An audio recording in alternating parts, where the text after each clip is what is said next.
On this episode of Turnstile, we're going to experience 999,999 lights. Let's just make it 1 million. You know, that's a pretty solid idea. Let's do that.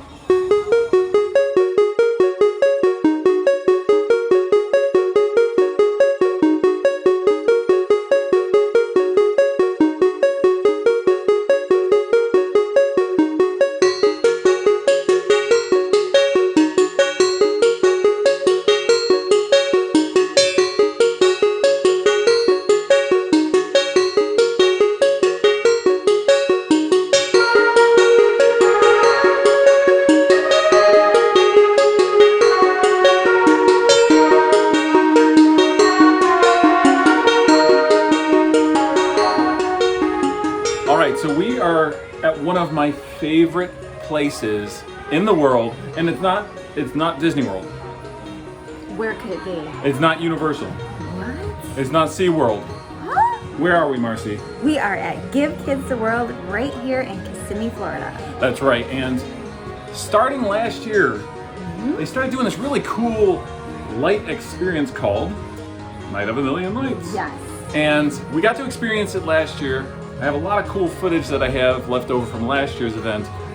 Totally blown away. You know, we both come from up north where lights, snow, it's just part of the culture. And to be down here in Florida and to be able to experience such an amazing lighting display for such a great cause really was a very moving experience. How you doing? Merry Christmas. You got a nice little outfit there for Christmas. I also like Peter Pan, who's hiding up in the corner there. Just, you can see across the water there, all these amazing lights. Then over here, we're getting excited at this, a little Florida space.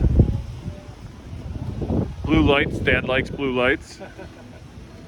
Over here, you can see we got the Kennedy Space Center, little exhibit that they did. It's a nice little Margaritaville display.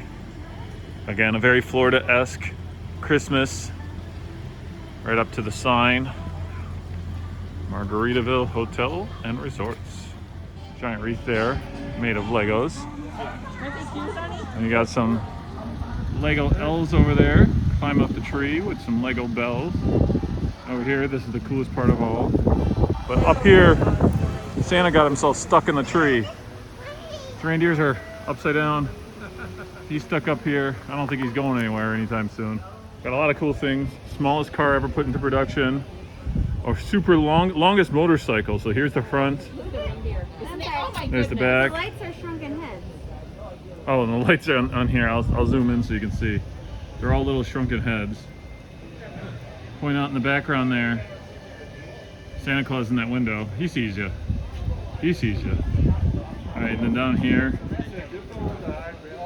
we got gingerbread men with 2 heads. So down here is a Mrs. Claus with 2 heads. And then as we pan up, you have the world's tallest elf. He's humongous. And there's his little buddy, the world's smallest Santa Claus and the world's tallest elf. So shark all wrapped up in there again. It's an upside down Christmas tree. I just thought you guys would get a kick out of this. You got Arnold Schwarzenegger up here, Turbo Man. Then over here, some of the props. We have the action figures. Giant standee of Turbo Man. And some more little action figures. Just thought that was kind of cool. So in 2020, the village was closed to Wish families due to the pandemic. So here we were, we had this beautiful village, 89-acre campus, and we weren't using it for anything. And someone had the fantastic idea of creating a holiday light show. And at first we started with, let's just light up the avenue, the area between all of our buildings. And then it kept growing and kept growing. And then Disney donated 3.2 million lights. And that really allowed us to go crazy, decorate the whole place, and we welcomed just tens of thousands of people through the gates last year who got to learn about the village and who maybe had never even heard of the village, even though they live nearby. So one of the things that we added this year is a tram tour. And so even though the village has families in it, we actually have trams that will take you around and show you. And Jodie Benson, the voice, the original voice of the Little Mermaid, is narrating while you're on the tour and telling you all about the mission and how the village came to be and all the different things that you're seeing as you drive throughout the village. So when we took our little trek behind the scenes, one of the really, really neat things we got to experience, which I didn't think I was going to even fit on the thing because it's a tiny train, was the Jurassic Junction. Jurassic Junction train ride. And it's a very fitting title, isn't it? Yes, because you go through the whole mini golf area and it's all dinosaur themed. So we got to experience dinosaurs and check all that stuff out. Super, super cool. Dinosaurs!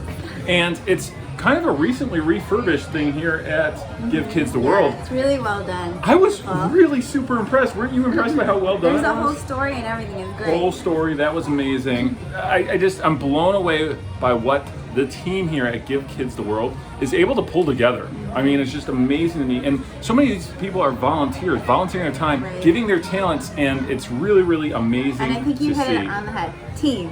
There's a lot of people involved. Oh my gosh, we were just blown away by the amount of people that were available to help us park. I mean, the volunteer staff here is amazing, absolutely amazing. Such a wonderful, wonderful cause. So for this year, what we've done is we've built a moving light show. So you've got dancing lights, moving lights in the air. You've still got a bunch of the decorated sponsor villas. Universal came out and did an awesome Minion experience. So one of the highlights here at the event is brought to you by Universal, and it's everyone's favorite, including mine, the Minions. They got a whole house that they've taken over.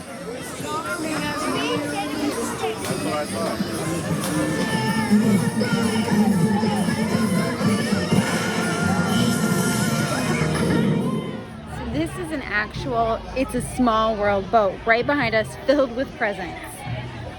Got this beautiful tree, and then what do we got going on in the back? Way back? A couple of carolers. Get the light cups you can get. What colors are coming? You got red, green, and purple. Very cool. You can fill those up with your slushies. We've got their very own Give Kids the World version of Candyland the board game. And they've got their mascot right there. And you've got a little child here in a wheelchair. Another one there. So it's a very special edition of this game. So I will say this, I would love to see this event happen again in 2022 for a third year. What are your thoughts? I mean, I think they ought to find ways to incorporate magic every day around here, and I know that's something they work on. Yeah, it's just so amazing. And if not, I'm very, very excited to have experienced it for the past 2 years. If it comes back for 2022, guys, this is one of those events that you're gonna wanna make sure you get out to. Even if you don't live in the area, plan a trip to come out here, plan a trip to Orlando. Bring the whole family. Bring the whole family, because it's an amazing, amazing experience. And if you like videos like these, why not subscribe to Retro Spectrum and do us a big favor, give this video a like. Was a magical place or a magical night at the time of the year for fantastical light. The stars were aglow, keeping watch far and near. Or village of dreamers, hold